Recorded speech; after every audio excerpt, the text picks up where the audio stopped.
what is a good coaching conversation then? Like, Yeah. how does that work? And it's something that we got back on like last week as well, where I was like, I'm gonna create an article or a book about the anatomy of a coaching session and how that works. Oh yeah. But what I got from that is, or at least what I wrote down, when I started to ponder upon what makes and what even is an effective coaching session, and I googled it, and all I got was tips to have an effective coaching session, but nothing said what an effective coaching session is.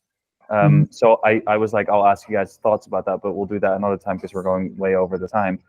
But what I thought was like, well, maybe the answer is when the client gets what they want. And I was like, well, sometimes we think we want something, but then that's actually not what it is that we want. So maybe it is then what the client needs.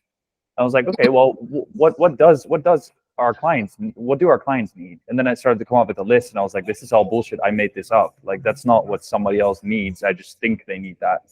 So I guess then you bring that to the step of, okay, I don't know what they need. Maybe they at least know what they want, and from there on, I can give them what they might need. And so I came to this thing where I was like, what if the first step in any coaching conversation is to figure out what it is that your client actually wants?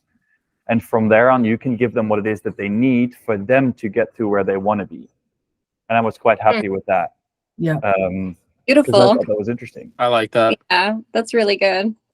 And so with that, the reason why I think it wasn't a coaching conversation as we would have think a usual coaching conversation would have gone is because there wasn't a clear distinction between what it was that Conrad wanted and what we were doing. When in the end, after the conversation, it was clear that Conrad got what he wanted / needed. And I think the coaching conversation would have had a complete different vibe to it if we were like, okay, well, what it is that you want and need is to just talk, and I'll be there to listen.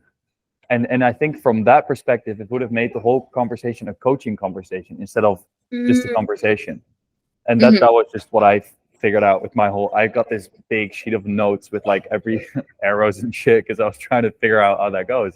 So that was very helpful for me, guys. I really like that.